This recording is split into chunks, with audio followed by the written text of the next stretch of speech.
Anda masih bersama kami di Liputan Metropolis. Pemirsa sedang melakukan pemasangan kanopi di Jalan Kapten Anwar Sastro, Lorong Kulit. 2 orang pekerja meninggal dunia tersengat listrik saat bekerja.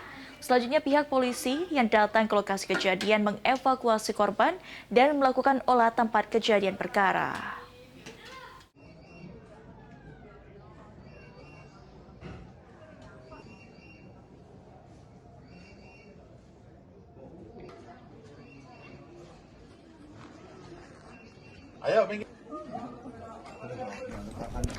Kecelakaan kerja ini terjadi di salah satu rumah warga RT 28 Jalan Kapten Anwar Sastro, Lorong Kulit, Kelurahan Sei Pangeran.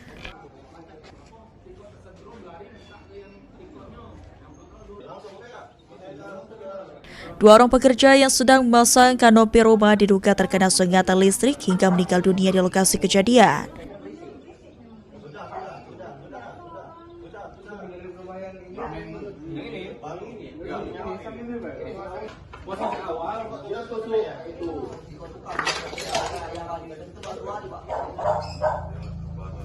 Petugas Pamopta Polrestabes Palembang Ibda Hendra Yuswoyo mengatakan kejadian pertama kali diketahui oleh pemilik rumah yang kemudian melaporkan insiden tersebut kepada ketua RT setempat.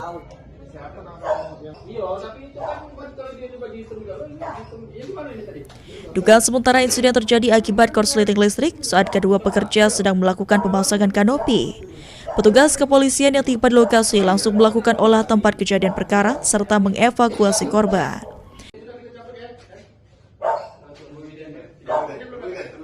Di sini tadi ada laporan masyarakat bahwa ada sebuah kecelakaan kerja.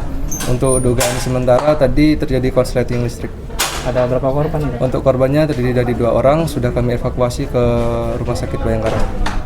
Kita ini ada warganya sudah datang semua keluarga? Untuk keluarganya 1 orang sudah datang, untuk yang satunya nanti menyusul ke Rumah Sakit Bayangkara. Ini langsung dibawa ke Rumah Sakit Bayangkara? Langsung dibawa ke Rumah Sakit Bayangkara.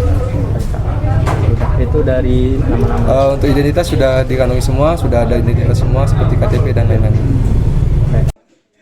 Hingga saat ini pihak kepolisian masih melakukan penyelidikan dan identifikasi lebih lanjut terkait penyebab pasti kecelakaan kerja terjadi. Sementara itu jenazah kedua korban dibawa ke Rumah Sakit Bayangkara Muhammad Hasan Palembang. Muhammad Aidil, PAL TV.